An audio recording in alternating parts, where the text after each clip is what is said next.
Hey there, everybody. Welcome back to Earned Happy Endings. I'm your host, Lily Holman, and this is the Manic Pixar Dream Girl series, part 9! Oh my gosh, I can't believe we're at part 9. That's amazing and unbelievable and just wow.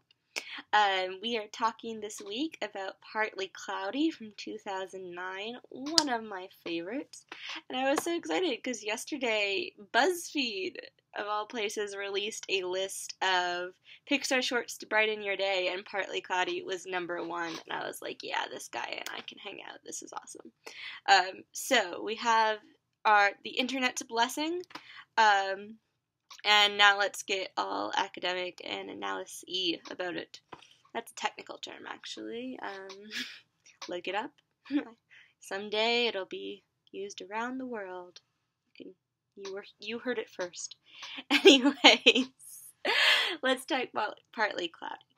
Partly Cloudy came out in 2009 in front of Up. So while that seems like an oddly long time ago now, I can't believe 2009 is now considered a long time ago, but it is. That's super relevant because Up was directed by Pete Docter and produced by Jonas Rivera. And they are the team that brought you Inside Out, which we talked about so much earlier this summer. And now, Partly Cloudy is directed by a man named Peter Sohn. And Peter Sohn hasn't directed any features up until this point, but he did direct the film that is coming out this fall from Pixar entitled The Good Dinosaur. And they released the trailer, I believe it was last week now, and it looks gorgeous and stunning and lovely and heartwarming, and I'm so excited for it. So go watch that trailer and then go see it when it comes out because it looks gorgeous. And it actually looks like it takes a lot of what he learned in Partly Cloudy and makes it into feature form. So, super relevant beyond just being fun to study right now. So let's go back, though, to the context of what we've been studying so far. Because we looked at Bounden, and we looked at some of the lovely messages Bounden had to tell, and the characters they explored. But we also looked about how they used dialogue. And so Partly Cloudy can kind of be seen as the next step because they took a lot of the lovely messages learned in Bounden and figured out how to best communicate all of them without dialogue. And what's kind of cool about Partly Cloudy is despite my throwing the two together without thinking about Bounden, it focuses on this lack of dialogue, like beyond just being a Pixar short. It's actually about its lack of dialogue. And I do encourage you to, like I did with Presto, I do encourage you to go watch the commentary if you can, because Peter Sohn has some really interesting things to say about it. And what's kind of very cool about it is that a lot of its history might not be super obvious in the film, but once you hear about it, it makes total sense. So I consider Partly Cloudy kind of the centerpiece of Pixar's heartfelt shorts. And its basic objective, and Peter Sohn outlines this in his commentary, I'm getting this directly from him, so credit where credit is due. The basic objective is to figure out a universal language in which to say, I love you. Peter Sohn grew up, his mother and him spoke different languages, and so they did work to communicate without verbal language, without speaking, and so the ways their actions had a lot more weight than their words. So in this film, the love is between two creatures who are not tied by familial or romantic bonds, but yet care for each other's emotional and physical well-being. And I think that is one of the most special and beautiful things about this film, because it doesn't have the familial or the romantic ties, which you see in film after film, but naturally they are important topics to cover. But I think these kind of platonic relationships aren't covered as much, and Partly Cloudy celebrates and elevates them to a point of just wonderful artistry. So think about that when you think about Partly Cloudy, that it's this pure and basic love conceivable between any two beings with a heartbeat, or endowed with one by an animator, and that utopic possibility places Partly Cloudy in the core of the Pixar heart. What Partly Cloudy best exemplifies are the stories about how creatures help each other survive a sometimes cruel world through their love for each other. And so, what I like about the most kind of heartfelt Pixar pieces, and I think mainly a Partly Cloudy when it comes to the shorts, but in terms of features, I think about Finding Nemo, and I think about Inside Out, are these stories where basically every creature you meet has their moral compass pointing the right way. They are good creatures, they are loving creatures, they want to help you. If you think about Finding Nemo, actually, Marlin goes to the ocean, and he very rarely meets a villain. Even the sharks, who you would think would automatically be the villain, are kind of shown as trying to fight their shark instinct. And it's the ocean that ends up being the antagonist in a way. It's the ocean that makes life hard.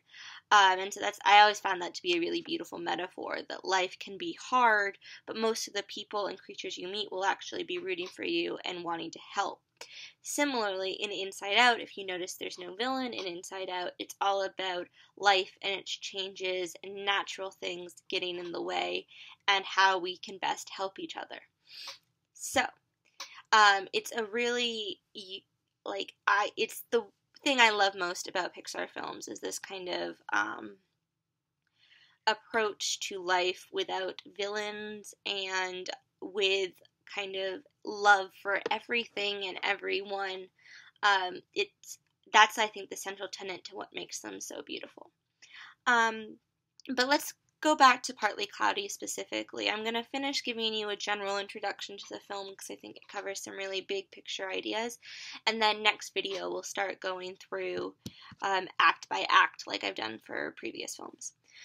So the key to Partly Cloudy is emotional balance because it risks being sickly sweet.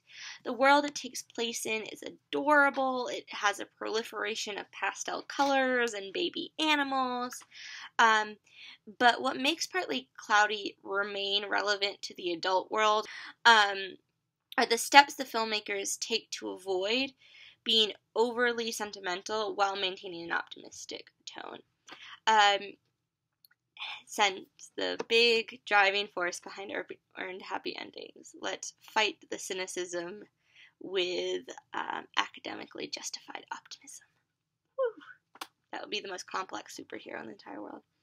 Okay, so we as the audience must reach the loving message at the center of it all organically, without the animators preaching to us, and they succeed at this. If they took a different approach with Boundin, that this is their new strategy. Not preaching, get out organically. The happy ending must feel earned. I have it written right here. This is where this video blog came from. This paragraph.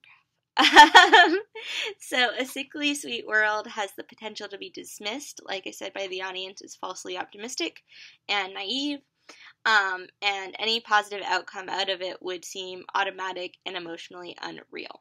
So the filmmakers tug this line carefully.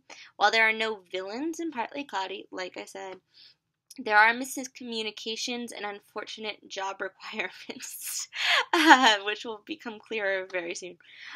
So everything that is saccharine is balanced with some physical humor.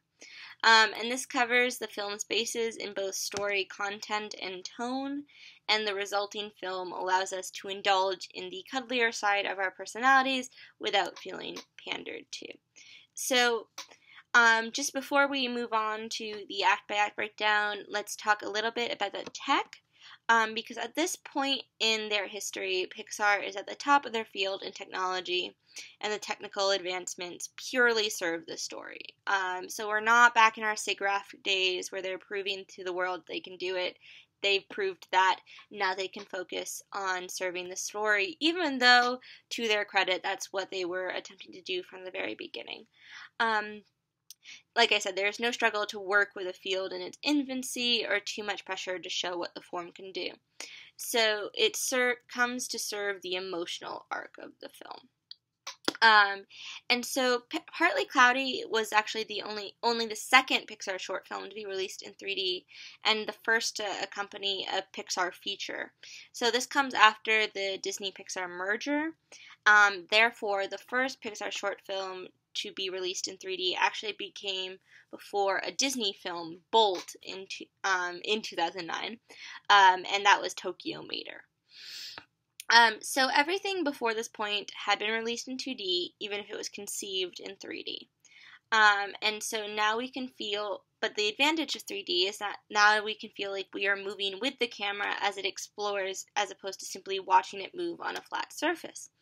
But the dangerous potential of 3D is it becoming a gimmick.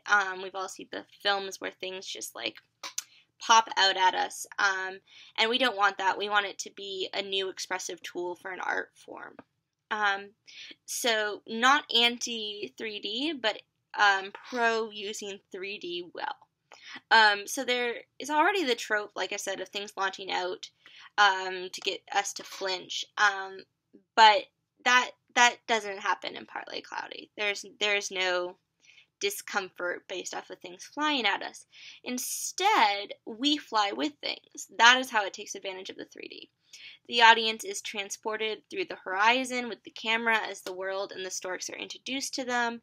And while flying can be another gimmick, it's the ultimate way they use the flying in Partly Cloudy, which is to subtly add to the beauty instead of explicitly highlighting the fact that 3D is being used. In that way, it continues the Pixar tradition of making the technology work for the art as opposed to allowing it to be a separate demonstrative entity. So, that is quite a big introduction for a very short film, but it's an important film, which deserves it. So let's all take a break and we'll come back and we'll talk storks and babies and clouds and lots of other wonderful things. So come back.